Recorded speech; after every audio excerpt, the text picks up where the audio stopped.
Welcome to Land Academy. I'm Jack Butala. I'm Jill DeWit. We show you how to buy real estate for half of what it's worth. And sell it on the internet really fast. We are Jack and Jill, and this is the Jack and Jill Show too. With over 15,000 completed transactions, we're the experts at acquiring property. Of all kinds, not just land. For half price and flipping them for way more. All right, let's get this show started. Jack Butala with Jill DeWit. Hi. Welcome to our show today.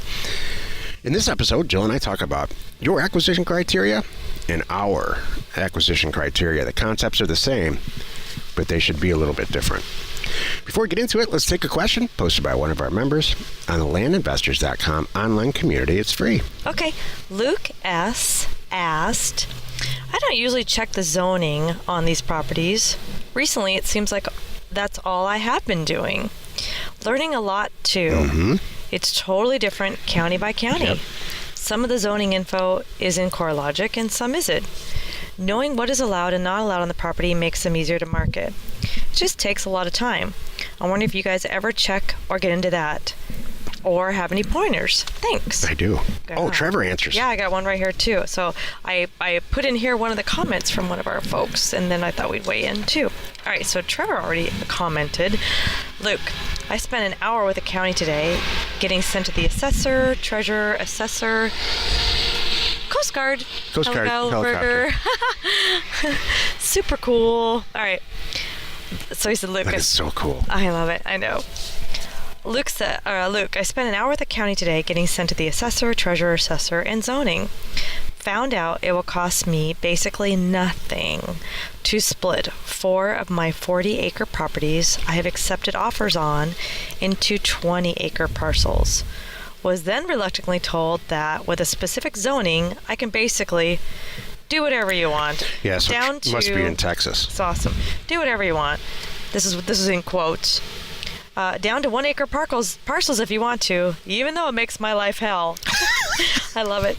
She told me it was still the wild, wild west. This is Texas. And then went on to rant about folks selling landlocked land to folks on the internet and how they're all crooks. Ha ha ha.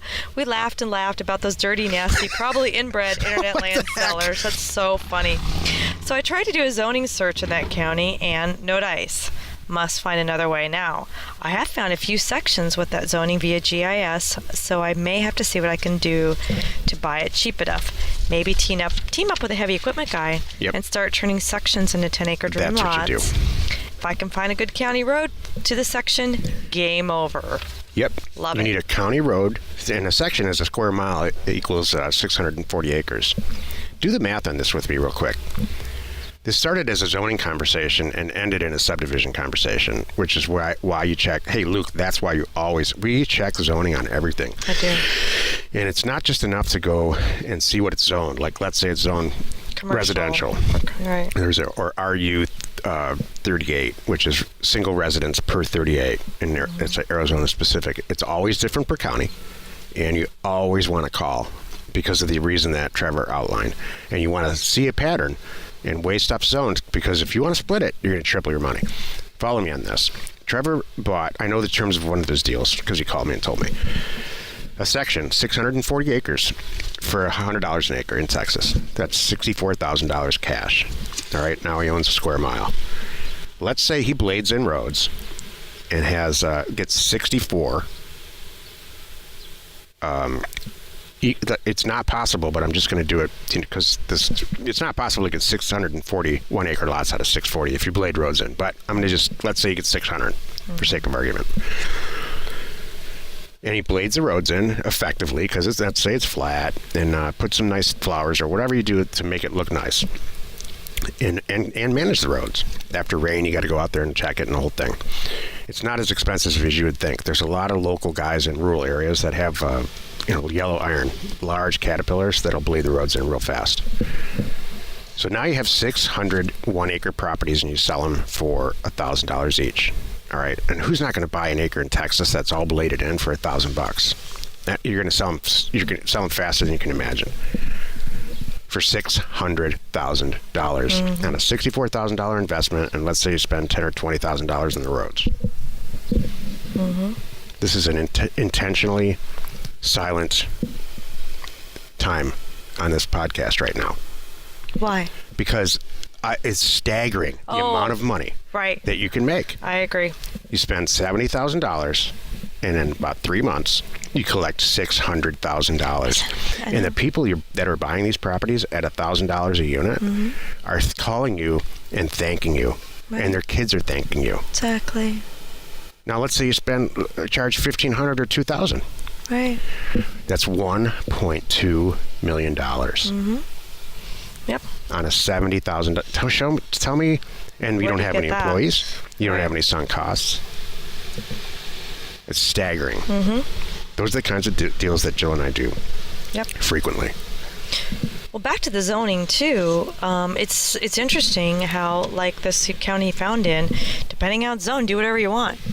Texas just changed the rules in our favor. I love finding those higher zone. You think you want residential. This is an interesting little tip that it's harder to zone up than it is to zone down. So meaning commercial and all that stuff is easier to go down to residential, down to, less important. I don't know what the word is, less business related uses. Well, it's less harsh. On the lesser the harsh use of the land, the easier it is. Right. So, it's great. Heavy industrial. Good luck getting a residential area zoned to heavy industrial. It's not. City planners almost never do that. Right. But they'll take heavy industrial area and zone it down to residential if it makes sense. Exactly. If it's in the best interest of the community, that's theoretically what they're supposed to do. Right. Exactly. And I love those ones what's interesting to me is one of the reasons that we always look, it's a little thing, but one of the reasons we look at zoning is I want to make sure, can people put a mobile on there? Yeah. I mean, that's a huge thing for the end user in our world as do I have to have a site built home or can I roll something up on there? That's a big deal. And how big does it need to be? Because then you get into a zoning, with utilities and things like that. It's important to know and how to properly market them. Because you know what, too? By knowing that, I market them differently, and I'll get more money for them. Ding, ding. Thank you. That's exactly right, Jill. This is a great set of questions by two senior level members. How cool is it to be able, if you're new in this, to be able to just go on a success plan and listen to two seasoned pros. That's true. Have a discussion like that. Yeah, so successplant.com is what it's called today, and it's going to be flipped this any day now. The switch is going to flip, and you'll find it off landinvestors.com. That's where you'll have it. But it's great to go in. Hey, this parlays right into our show topic. And if you have a question or you want to be on the show, reach out to either one of us on landinvestors.com. Today's topic is our acquisition criteria versus your acquisition criteria. So generally, Jill and I, for houses, we make $10,000 period. Whether it's a $300,000 house, $120,000 house, we mark it up $10,000, and that we have the buyer before we even flip the thing. We sell houses to flippers. So that's simple, and that should be if you're into that kind of thing, that should be your goal also. Try to do one or two a month. We have several people that came to us from that background. That's what they were doing, and they just got tired of doing those. They're like, "Oh my gosh, this sweat and energy and money and cost and stress that I poured into this property that I got stuck with for 6 extra months, and I made $2,000 in the end. No, seriously, or I lost $40,000. I was just happy to get rid of it. I mean that kind of thing. So it's kind of funny. So we have a lot of them in our world that are here because their acquisition criteria does not include that. But they also know people who still do that. Because you know how it is. If you're in that world, you're going to meet those people. So we have a lot of people that are doing like we do. And, hey, I'm feeding these deals to all my buddies. I don't want to do it anymore, but at least I'm helping them out. Right. And I'm making something, too. Everybody wins. So here's the takeaway from the whole show. Have an acquisition criteria. I see some people make this mistake early on. And I never made it because I came from an acquisition background all the way through. So when I was a VP of acquisition for a large publicly traded healthcare organization, we had it written on a whiteboard on the wall. We only buy X, Y, and Z. And so then it was my job to find that and make it happen. And I did pretty well. What I see happen with a lot of people that are new in this business is that they're what I call opportunists. They'll look at every type of deal. and they'll price it. And man, I'll tell you, you waste a lot of time. Or you can sit there and say, I only pay $100 an acre for properties between 5 acres and 40 acres in Arizona or in Wisconsin or whatever. And you stick to that. And it's a little tough to get used to in the beginning. But once you do, like look at Trevor in this example. I only buy property that's zoned this way, where I can do this, this, and this, and my margins, whatever. And now you're not wasting any more time. Right. Looking at, funeral homes. Exactly. I literally, somebody called me and said, would you like to buy a marina? This is like 3 weeks ago. I'm in the golf course. I've had numerous golf courses. I'm like, what would I do with a golf course? I mean, I don't care if it's the most profitable thing on the planet and it's a deal of a lifetime. I'm not going to review it. Exactly. Yeah, no, thank you. I don't care. You're going to give it to me. I still don't want it. Thank you. Yeah. So our criteria is 10 grand for the houses. We have to double our money on any small acreage deal. So yesterday we talked about, we're going to way more than double our money on this RV park. We're buying them for $200-ish each, and we'll sell them for $1,000 each, maybe $1,500 each. So that passes that. And then my favorite is the high-end ranches in the LA area. We have to clear $100,000. We usually end up clearing way more. Sometimes it's 7 digits. And but I would rather do 10 deals at $100,000 than one deal at $1 million and it takes 8 months. I'd rather just turn them. Exactly. Your acquisition criteria should be doubling your money, period, because you want to get the experience if you're new. If you did this mobile deal like we're doing at 200, let's just call it 200 even, you would want to sell those properties, and I mean overnight, for $400 to $500 a unit cash. Right. If you're doing cash, on terms, it's a whole different deal. Right. Because you want to get the experience and you want to learn, and I see a lot of people make that mistake. They get real greedy. They'll say, I'm going to wait, and I want $10,000 each. It's too easy to put it in the spreadsheet and say, I'm a millionaire. Right. Plug in the number that I can sell this for, and you really can't sell it for that. Right. So that's the whole point of the show. Yep. We have a different acquisition criteria because we're at a different place in our career. But when I started this, it was double my money and get out.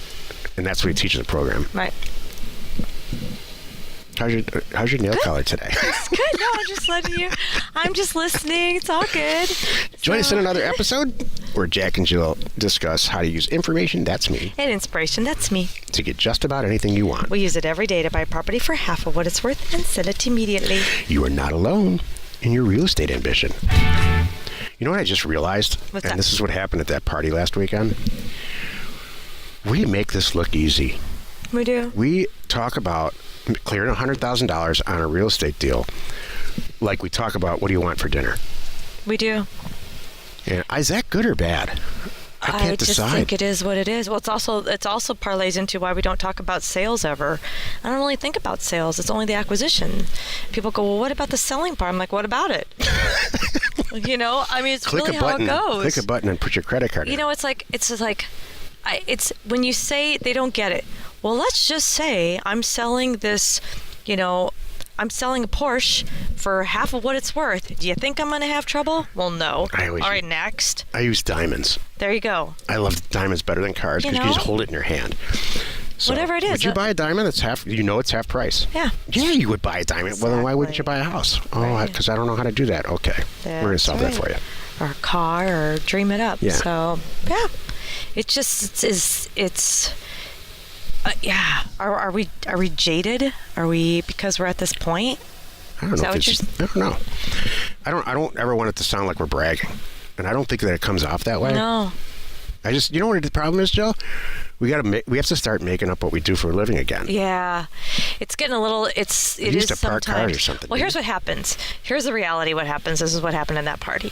So, the people that do go, holy cow, next thing you know, they're trying to give us money, and I don't want their money. Yeah, always. That's the thing. I mean, we I have to share this. So we sat at lunch the other day, and we emptied our pockets of all the business cards. I had them in my purse. You had them in your phone case, and I'm like, who is it? I don't even remember who this is. I threw them away. We brought home a stack of business cards. People just give them to us. It was that kind of party. Oh, thank you. That's nice. Thank you. No, I'm not interested in. Jill and I, for the record, we don't even have business cards. Yeah? I threw mine away years ago. Oh. And it's so funny. He's like, do you have a card? I'm like, yeah, no. No, I don't. It's not braggy. We just, honestly, we should just say we have a real estate data company. Mm-hmm. It still questions. It does. Like, what is that? It's funny. Yeah. Cool. Information and inspiration to buy undervalued property. We are Jack and Jill, and this was the Cash Flow from Land Show. We are the experts at acquiring property Of all kinds, not just land. for half price just so we can flip it for way more. And really fast. Thanks for listening. You are not alone in your real estate ambition.